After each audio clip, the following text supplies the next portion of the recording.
that took the kingship from Saul until he died. But the story of this is about the Amalekites who took David's wives, but in this case only 2 wives of David was taken because the other one was in Saul's palace. You remember that one of Saul's daughter was also David's first wife? Now, in chapter 30, verse 1, it says, "Now when David and his men came to Ziklag on the 3rd day, the Amalekites had made a raid against the Negev and against Ziklag, and they had overcome Ziklag and burned it with fire, and taken captive the woman and all who were in, both small and great."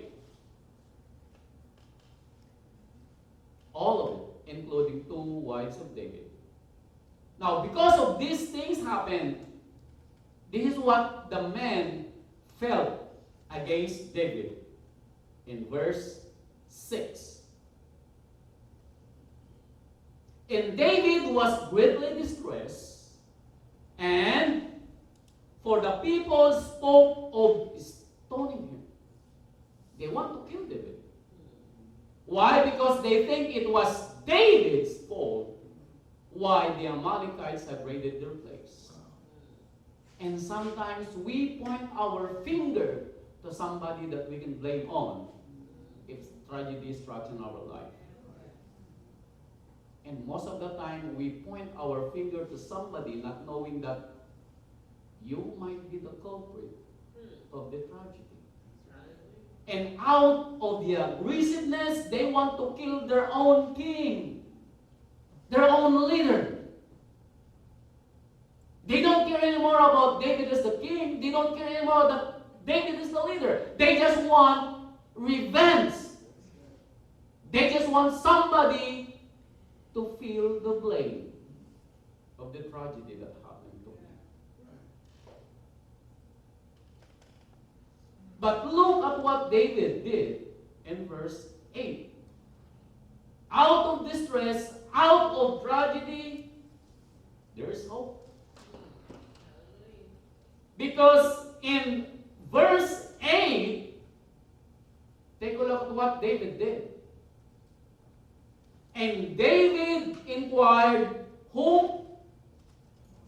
Almighty God." That's a good thing of David. He remembers that if these things happens to them, and if Father Yah allows it to happen, then the only reason and answer to that thing that happened is the one who made it possible. That's why David went straight to the one who allowed that thing, that tragedy to happen. He inquired Father Yah and asked, "Father Yah, am I going to pursue them and took whatever they took from us?" And Father Yah said, "Yes. Not only that, you can also take whatever they have." And you know the rest of the story. David go with these pursuers, and they retrieve their wives, their belongings, and more those things that the Amalekites have. So it means they become richer even after Father Yah allowed this tragedy happens to them. Why it happens? To find out whom you are going to ask for help. That's right.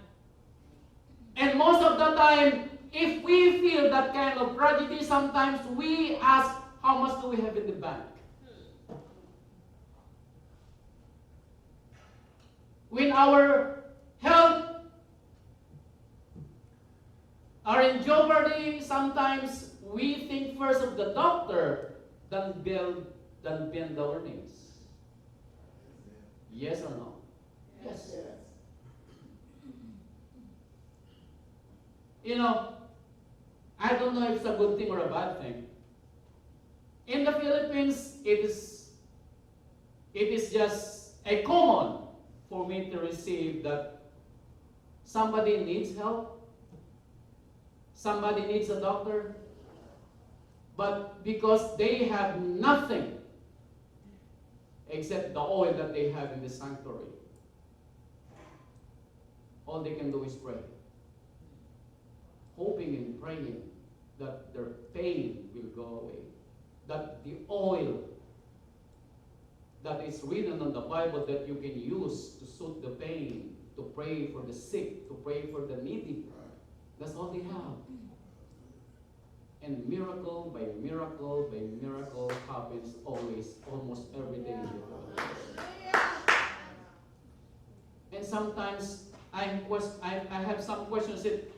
Is it better sometimes that you have nothing to go, that all you have to do is look up because you have nowhere to go? Did you know the reason sometimes we think that the poor has less blessing than the rich? Is it that so?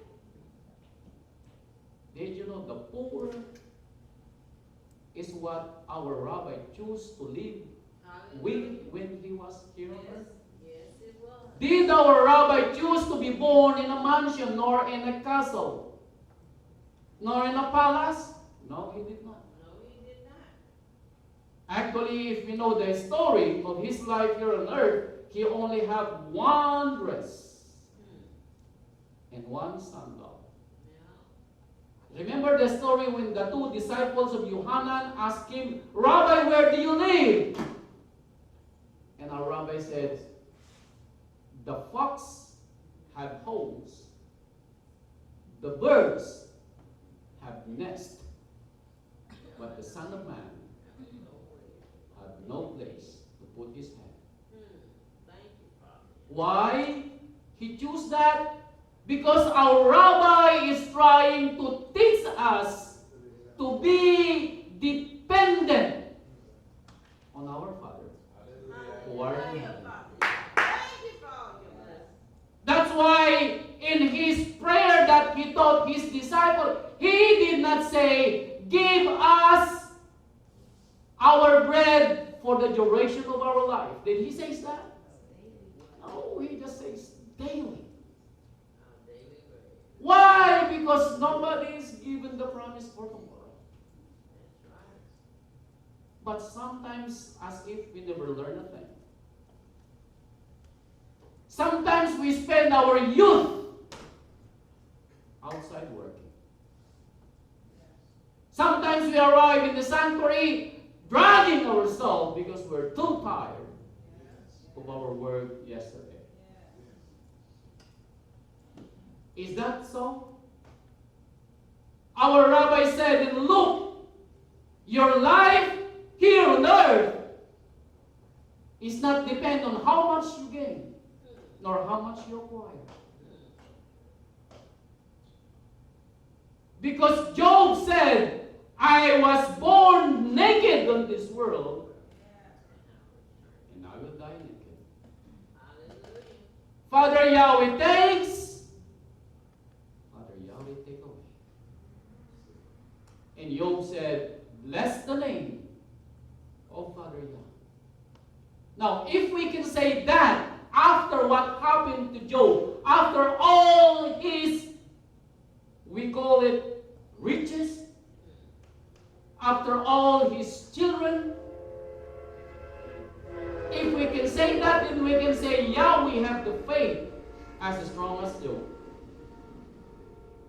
So we cannot brag that we have the faith, my brothers and sisters, because a faith, I believe, is not a faith until it was tried.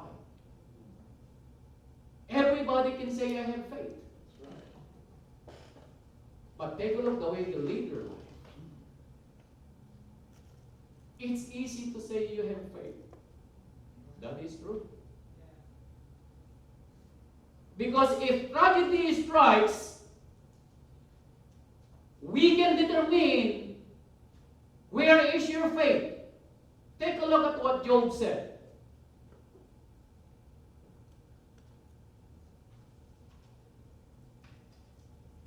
In Job chapter 31, here's what he says. Let us learn from the one who suffers much. Job 31, verse 24. Hear what it is.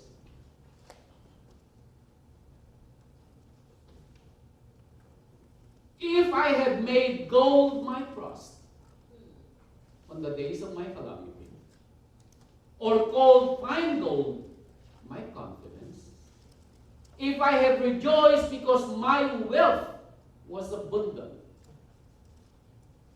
Do you want to feel what's the feeling of having 257 billion US dollar? That's Elon Musk. And do you think Elon Musk contented with that 257 billion that he got already? No, he's not. Because if the story is right, Elon Musk might going to be the first human being to attain trillion at the end of 10 years. How much money do we need to live in this world? How much trust do we need to put our trust on our wealth? If I have looked at the sun when it is shown, or the moon moving in its splendor, and my heart has been secretly enticed, and my mouth has kissed my hand, it says in verse 28, this also will be an iniquity to be punished by the judge. Do you want to be that person?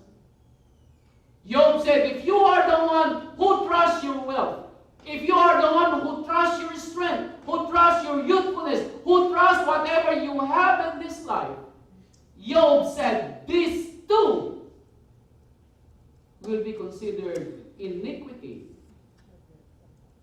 to the judge and needs to be punished.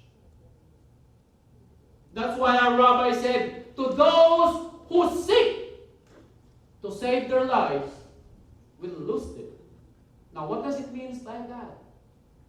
You know, when I was young, heard that verse in the Bible, I don't know what it meant. But as Father Yah gave us His word, little by little we understand what He meant. To those who seek their life, looking to save it, lose it, and those who lost their lives for my name's sake. I need to add that. What does it mean? It means because we want to have this life saved by working outside and spend our lifetime working, not even remembering that it is Shabbat. Not even remembering that it is His feast. Not even remembering to help other people because what we think is our own is only for ourselves. Is that what we think we do? Yes, sometimes. But that's not the way how our rabbi taught us. That's why it is even said that if you gain the wealth of the world, what profited you if you lose your soul? Our rabbi is teaching us how to live life daily, in spite of the tragedy, in spite of agony, in spite of crying that we should do sometimes. We cry for our children, that is true. You know, every time Natalie is out driving by herself, I keep on praying that Father Yahweh will bring her back alive. I don't want to put my shoes on that agony that they had. We were in Texas when the tragedy happens in Uvalde, Texas. Now imagine those 19 parents who just sent away their children in the morning and hoping that they are going to see them again in the afternoon. But at 11:30 is something. They hear the news. The tragedy strikes. Tragedy happens. It is true. But the question is, where will be your faith when tragedy strikes to you?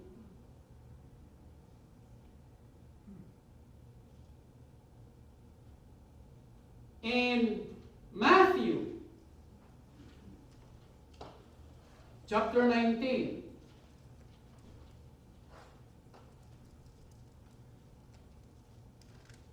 Matthew 19, verse 21 and 22.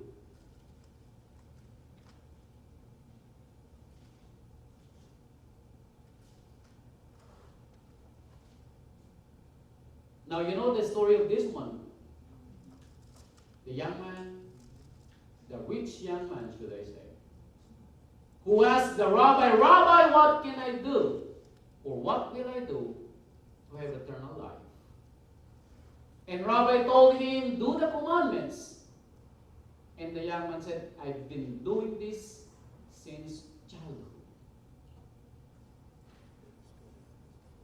And he said, what will I do more? And Yahshua, our rabbi, said, if you would be perfect, go sell what you possess and give it to the poor, and you will have treasure in heaven, and come follow me.